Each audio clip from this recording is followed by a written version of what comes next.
오늘 본문 말씀은 예수님께서 이제 나귀를 타고 예루살렘 성에 입성하시는 모습입니다.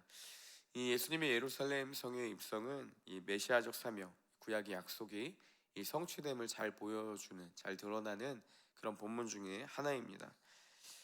좀 구체적으로 살펴보면 예수님이 이제 예루살렘에 입성할 때에 필요한 이 나귀를 준비하라고 말씀하시죠. 나귀 새끼를 타고 예수님이 이 예루살렘에 입성하시는 모습은 이 스가랴서 9장 9절의 약속의 성취로 보고 있습니다. 스가랴서 9장 9절 말씀에 보면 시온에 따라 크게 기뻐할지어다, 예루살렘에 따라 즐거이 부를지어다. 보라, 내 왕이 내게 임하시나니 그는 공의로우시며 구원을 베푸시며 겸손하여서 나귀를 타시나니 나귀의 작은 것 곧 나귀 새끼니라. 이 말씀, 이 약속대로 예수님은 왕으로 이 땅 가운데 오셨고 또 나귀를 타고 예루살렘 성에 입성하시는 모습을 볼 수가 있습니다. 예수님이 나귀를 타고 입성하실 때의 모습도 좀 더 구체적으로 보면 이 제자들이 나귀 위에 겉옷을 얹어놓고 또 예수님이 입성하시는 그 길에는 무리들이 겉옷과 이 나뭇가지를 펴는 모습들을 볼 수가 있습니다. 이 모습은 열왕기상 9장에 이 예후가 왕으로 기름 부음을 받았을 때의 모습을 연상시켜 주는데요. 열왕기상 9장 13절에 보면 무리가 각각 자기의 옷을 급히 가져다가 섬돌 위 곧 예후의 밑에 깔고 나팔을 불며 이르되 예후는 왕이니라 하니라. 이 왕으로 오신 예수 그리스도의 모습을 보여주고 있습니다. 또 동행하는 자들이 소리를 지르며 예루살렘에 입성하시는 예수님의 그 모습을 더욱더 고조시키는데요. 오늘 말씀의 9절 10절 말씀에 보면 앞에서 가고 뒤에서 따르는 자들이 소리 지르되 호산나 찬송하리로다, 주의 이름으로 오시는 이여 찬송하리로다, 오는 우리 조상 다윗의 나라여 가장 높은 곳에서 호산나 하더라. 즉 예수님의 이 메시아적 언약의 성취, 예언의 성취, 이 왕으로 오신 예수님의 모습들을 계속해서 보여주고 있습니다. 예수님은 제자들에게 이 묶여있는 나귀를 끌고 오라, 그리고 만일 누가 너희에게 묻거든 이 주가 쓰시겠다 하라 라고 제자들에게 말씀해 주십니다. 어쩌면 예수님의 명령을 지키는 것이 좀 쉽지만은 않았을 겁니다. 왜냐하면 남들이 봤을 때는 이게 도둑질하는 행위와도 같았기 때문이죠. 그렇지만 제자들은 주저없이 순종합니다. 그리고 누가 물었을 때 주님이 쓰시겠다라고 했을 때 여지없이 그냥 내주는 모습들도 보여줍니다. 제자들은 나귀 새끼를 타고 예루살렘에 입성하시는 이 예수님의 모습을 보면서 아마도 지금까지 기다렸던 그 메시아의 모습이 떠올랐을 겁니다. 이들은 로마 황제로부터 억압받던 이 이스라엘을 해방시키시고 영원히 하나님의 나라를 새롭게 건국하고 또 회복하게 하실 그런 왕, 다윗의 후손으로 올 이 메시아에 대한 기대감으로 잔뜩 부풀었을 겁니다. 하지만 안타깝게도 그들이 기대했던 메시아 그리고 예수 그리스도의 모습은 왜곡된 이 메시아의 모습이었다라는 것이죠. 호산나를 외치며 예수님을 환대했던 것도 우리가 보기에는 이제 예수님께서 그들을 구원하시기 위해 가신다라는 호소로 들리지만 무리들이 그 당시 예수님이 입성하실 때 호산나를 외쳤던 그 의도는요, 우리가 생각한 것과 조금 다릅니다. 이 호산나 찬송하리로다, 주의 이름으로 오시는 이여, 이 외침은 이 할렐 순례 시편인 118편 26절에서 유래하는데요. 이 호산나라는 말의 뜻이 지금 구원하소서라는 히브리어의 뜻이지만 예수님 당시 그 1세기 무렵에 이 시편 118편의 호산나 사용은 이스라엘 백성들을 그들의 원수로부터 지금 구원해달라 이런 문자적인 의미로 쓰지는 않았습니다. 매년 여러 주요 절기 때마다 이 순례자들이 이 표현을 반복하면서 이 호산나라는 뜻은 그냥 기쁨과 이 환호의 어떤 한 표현으로 사용이 되었던 것이죠. 또한 이 벳바게와 이 베다니의 주민들을 중심으로 이 예루살렘에 매년 그 절기 때마다 찾았던 그 순례자들을 맞이하던 하나의 환영 인사로 이제 이 호산나라는 개념이 사용되었다고 합니다. 즉 이들이 외친 호산나 찬송하리로다 이런 의미는 예수님이 향해 오셔서 우리를 구원해달라 이런 요청의 표현이 아니라 예루살렘 성전을 방문하는 이 순례자들을 향한 일종의 그 환영 인사로 순례자들과 함께 하나님을 찬양하는 그런 표현으로 쓰였다라는 것이죠. 예수님은 이 구약의 약속처럼 예루살렘에 입성하셨지만 그리고 말씀대로 나귀를 타고 왕으로 입성을 하셨는데 그 누구도 예수님의 메시아적 오심과 당시에 나타난 이런 현상들에 대해서 구약 성경을 보며 이제 약속하신 메시아가 오시는구나라고 연상을 하지 못했다라는 것이죠. 제자들과 예수님을 따르는 자들 모두 그것들을 분별하지 못했고, 안타깝게도 잘못된 그 왜곡된 메시아적 사관을 가지고 예수님을 봤다라는 사실입니다. 저는 말씀을 묵상하면서 좀 그런 생각이 들었습니다. 왜 이들이 그렇게 생각을 했을까? 무엇보다도 유대인들이라면 구약 성경을 대해서 어렸을 때부터 어느 정도 배우고 충분히 알 수 있는 지식을 갖춘 그들이었는데도 불구하고 이렇게밖에 볼 수 없었던, 그리고 말씀대로 오신 예수 그리스도를 왜곡된 시선으로밖에 볼 수 없었던 그들의 모습들을 보면서 좀 안타까움이 있었습니다. 그래서 왜 이런 잘못된 견해들을 가지고 있었는지 좀 크게 두 가지로만 살펴보려고 합니다. 첫 번째는 잘못된 성경적 관점이 있었다는 겁니다. 이들은 잘못된 메시아관을 가지고 있었습니다. 어느 때부터인지 모르겠지만 이 잘못된 메시아관을 가지고 선조들로부터 배웠던 그것들을 그대로 습득을 했다라는 것이죠. 즉, 이 하나님께서 약속하신 메시아는 우리의 영혼을 구원해 주실 그런 메시아가 아니라 그냥 이스라엘의 괴로움 가운데서 다윗과 같은 강대한 왕이, 이 정치적 메시아가 세워질 것이라는 잘못된 성경적 관점을 가지고 있었다는 것이죠. 여러분, 우리에게도 이 바른 성경적 관점, 이 신학적 관점을 갖는 것이 굉장히 중요합니다.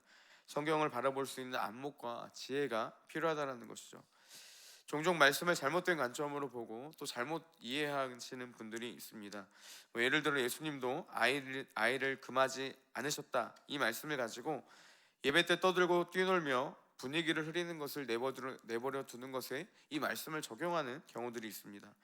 제가 몇 해 전에 한 교회에서 말씀을 전하는 기회가 있었는데요, 말씀을 전하려고 시작하자마자 저 끝에서 아이 한 명이 뛰어오더니 제 뒤로 돌아갔습니다. 이 아이가 어떻게 행동을 했는지도 모르겠고 모든 사람들의 시선은 아이에게 뺏겨버린 상태였고요. 저는 말씀을 시작하기도 전에 이 굉장히 많이 힘들었습니다. 전학 어떻게 시작을 해야 될지 많이 당황했고, 또 이 아이가 무슨 짓을 하는지도 몰랐고, 또 마음이 아팠던 한 가지는 뭐냐면요, 이 아이가, 그 미취학 아이가 뛰어서 제 뒤로 넘어갔는데도 그 누구도 제지하는 사람이 없었다는 것입니다. 만약에 제가 이 아이를 뛰지 못했다고 한다면 이게 예수님이 아이를 금하지 말라 했던 그 말씀을 여기에 적용하는 것이 맞지는 않는 것 같은데, 간혹 그렇게 생각을 하시는 분들이 있습니다. 예수님은 어린아이와 같은 마음으로 이 사회적 소외된 자들을 품으시는 그런 주님의 마음을 나타내신 것인데, 종종 이렇게 잘못되게 해석을 하고 이해를 해버리는 경우들이 있다는 것이죠. 여러분, 뭐 극단적인 예를 이야기를 했지만 우리는 종종 이렇게 성경에 대해서 잘못된, 그리고 또 때로는 뜻하지 못하는 그런 왜곡된 모습들로 받아들일 때가 있다는 거죠. 우리는 성경에 담긴 하나님의 뜻과 의미를 바로 알 수 있는 지혜가 있어야 됩니다. 제자들은 나귀를 타고 입성하신 예수님의 모습이 이 정치적인 메시아로 오시는 것이 아니라 우리의 영혼을 구원자로 오심을 이 일이 지난 후에, 예수님이 승천하신 후에야 알게 되었습니다. 예수님이 십자가에 죽으시고 부활하심으로 그들에게 성령 충만함을 통해 깨닫게 해주셨을 때야 비로소 알게 되었다는 거죠. 이처럼 우리는 하나님의 말씀을 바르게 깨달을 수 있는 그 하나님으로부터 오는 은혜가 있어야 된다는 겁니다. 성경을 지성으로 이해하는 것이 아니라 하나님이 깨닫게 해주시는 은혜가 있을 때 우리는 성경을 바른 관점으로 볼 수 있는 눈이 열리기 시작한다는 겁니다. 오직 성령님께서 우리에게 말씀을 깨닫게 해주시는 은혜가 있을 때, 보여주시는 계시의 은혜가 있을 때 우리는 바른 성경적 관점을 가지고 하나님의 뜻을 이해하고 말씀을 해석할 수 있다는 것이죠. 그래서 말씀은 늘 두려움으로 봐야 되고, 해석할 때 하나님의 은혜를 구함으로 날마다 봐야 되고, 주님을 의지하며 이 말씀을 읽을 수 있는 그 마음이 있어야 된다는 사실입니다. 가볍게 한번 보고 나서 이게 하나님의 뜻이다 하고 섣불리 행동하는 것은 우리가 말씀을 보는 좋은 관점이 아니라는 사실입니다. 그래서 말씀을 구할 때마다 날마다 이 바른 관점을 가지고 깨닫게 하시는 하나님의 그 은혜를 의지하는 마음으로 볼 수 있는 눈이 있어야 된다는 것이죠. 두 번째는요, 성경을 또한 바르게 적용할 수 있는 은혜가 있어야 된다는 겁니다. 유대인들은 어렸을 때부터 성경을 배우고 자랐습니다. 그리고 오늘 말씀에 이 나타나는 사건도 구약 성경에서 이미 말씀하신 많은 예언들이 성취됐던 것들을 제가 앞에서 계속해서 이야기를 했습니다. 그렇다면 그들은 이 배우고 알았던 말씀들을 예수 그리스도를 보면서 생활에서 꺼내어 적용할 수 있는 지혜가 있었다라는 것이죠. 하지만 안타깝게도 그들은 그 구약의 약속의 성취로 오신 예수 그리스도를 전혀 눈치채지 못했다라는 사실입니다.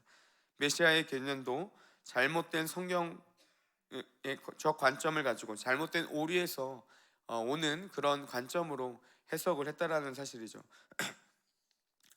우리는 말씀을 삶에서 적용해 살아가는 이 지혜가 너무나도 필요하다는 사실입니다. 아무리 많은 성경적 지식이 있다고 할지라도 그것이 삶에서 구체적으로 나타나지 않는다면, 그리고 삶에서부터 이 말씀을 끄집어내어 적용할 수 있는 지혜가 있지 않다면 그 많은 성경적인 지식은요 우리에게 아무런 유익이 되지 못한다라는 것입니다. 몇 해 전에 인터넷에 본 내용인데 이런 내용이 있었습니다. 지식은 지혜로 나아가야 된다, 이런 말인데, 이 조선 시대와 지금 시대를 비교해 보면요, 지금 시대에서는 너무나도 많은 지식을 가지고 살아가고 있다는 거죠.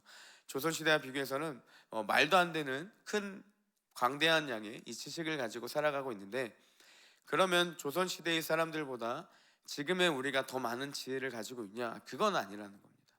바쁜 시대를 살아가다 보니까 이 지식을 경험할 수 있는 기회가 많이 없기 때문에 오히려 그때가 더 지혜로운 사람들이 많이 있었다라는 이야기를 들었습니다. 결국 이 지식은요 경험으로 나타날 때 우리에게 지혜로 습득이 된다, 이런 내용이었습니다. 저는 성경도 똑같다고 생각합니다. 여러분, 아무리 많은 성경적인 지식이 있어도요 이것이 우리의 삶 가운데 어떻게 역사하시고 하나님이 어떻게 적용해야 되는지 이 지혜로 이어지지 않는다면, 말씀과 우리의 삶이 정말 구분되어서 전혀 하나 되어 나아가지 못한다라고 한다면, 우리가 아무리 많은 말씀을 가지고 또 아무리 많은 신학적인 이 지식이 있는다 할지라도 그 지식은 우리에게 아무런 유익이 되지 못한다라는 사실입니다.